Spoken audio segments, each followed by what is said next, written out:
भारत का संविधान केवल एक दस्तावेज नहीं है, ये एक सपना है, एक आदर्श भारत का सपना। और इस सपने को दिशा देने वाले हैं राज्य के नीति निदेशक तत्व। तो चलिए आज जानते हैं कि भाग 4 में छिपे ये तत्व क्या हैं, क्यों हैं और कैसे ये हमारे जीवन से जुड़े हैं। पार्ट फर्स्ट, डीपीएसपी क्या है? Directive principle of state policy, यानी राज्य के नीति निदेशक तत्व संविधान के भाग 4 में अनुच्छेद 36 से 51 तक दिए गए हैं। ये उस आदर्श भारत की कल्पना को दर्शित करते हैं जिसे संविधान निर्माता ने देख रखे थे। हालांकि ये तत्व न्यायालय में परिवर्तनीय नहीं है, परंतु ये शासन को नैतिक और सामाजिक दिशा दिखाते हैं। 3 प्रमुख श्रेणियां। पहला, सोशलिस्ट प्रिंसिपल, सामाजिकवादी तत्व। दूसरा, गांधीयन प्रिंसिपल, गांधीवादी तत्व। तीसरा, लिबरल इंटेलेक्चुअल प्रिंसिपल्स, उदारवादी राजनीतिक तत्व। पार्ट 2, आर्टिकल वाइज विश्लेषण।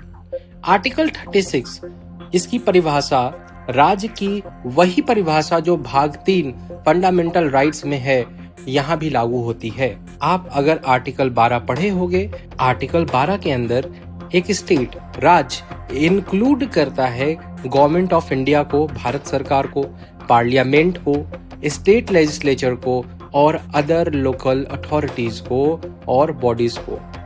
आर्टिकल 37, नीति निदेशक तत्वों की प्रकृति। इस तत्वों को किसी न्यायालय में लागू नहीं किया जा सकता, लेकिन ये राष्ट्र के शासन में मौलिक माने जाते हैं। महत्व, संविधान निर्माताओं ने इन्हें निदेशक तत्व कहा ताकि सरकारें इन्हें अपनाते हुए नीतियां बनाएं। आर्टिकल 38, सामाजिक न्याय और आर्थिक समानता। राज्य का कर्तव्य है कि वह समाज में कल्याण सुनिश्चित करे और असमानताओं को घटाए।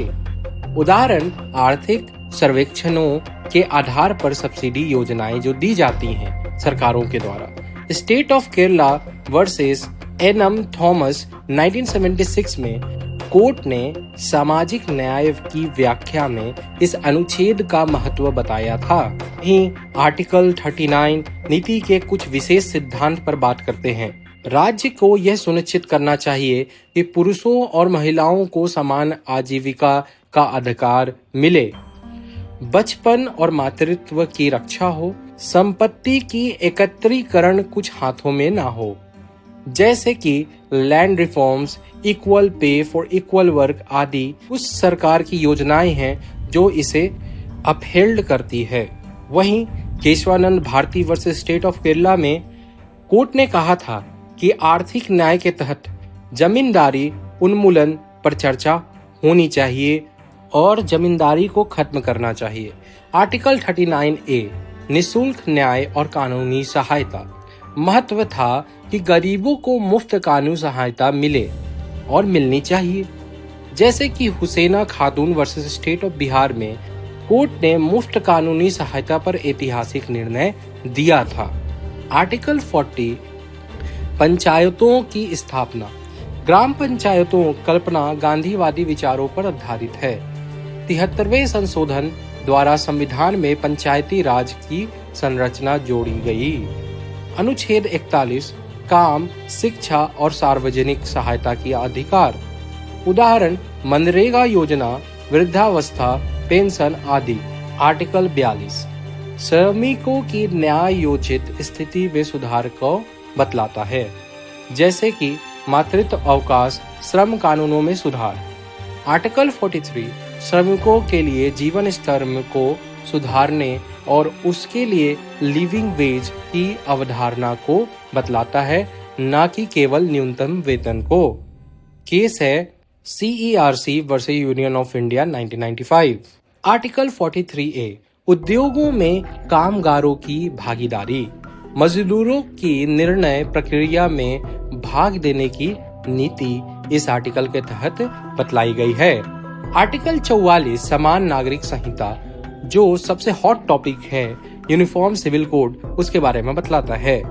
चर्चित अनुच्छेद, सभी नागरिकों के लिए एक समान कानून होना चाहिए, यह अनुच्छेद के अंतर्गत यह बतलाया गया है। साबानो केस 1985 में कोर्ट ने कहा था कि यूसीसी की आवश्यकता पर बहस तेज होनी चाहिए। आर्टिकल 45 6 साल तक के बच्चों को कंपलसरी शिक्षा। पहले यह 10 साल में लागू करना था, अब इसे right to education act RTE से जोड़ा गया है, जो एक फंडामेंटल राइट है या मौलिक अधिकार है। आर्टिकल 46 अनुसूचित जाति और जनजातियों का कल्याण। आरक्षण, छात्रवृत्ति और विशेष सहायता इस आर्टिकल के तहत गवर्नमेंट द्वारा दिया जाता है।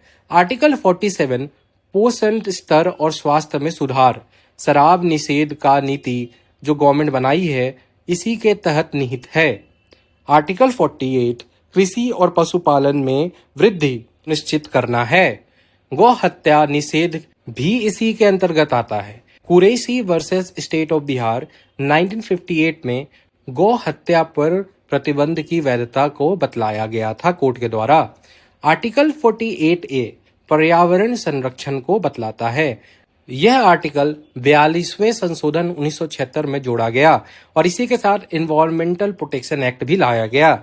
MC Mehta versus union of India का एक फेमस केस है गंगा सफाई अभियान का, जो इसी के अंतर्गत आता है।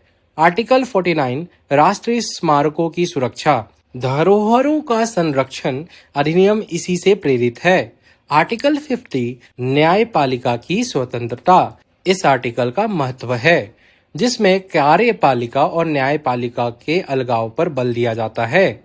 अनुच्छेद 51 अंतर्राष्ट्रीय शांति। यूनाइटेड नेशन ऑर्गेनाइजेशन के चार्टर युद्ध की समाप्ति और मानवाधिकारों को बढ़ावा देना इसके अंतर्गत आता है। राज्य के नीति निर्देशक तत्व हमें यह याद दिलाते हैं कि संविधान सिर्फ कानून नहीं, आदर्श है। ये हमें एक बेहतर भारत की दिशा दिखाते हैं। तो चलिए इन सिद्धांतों को समझें, अपनाएं और फैलाएं।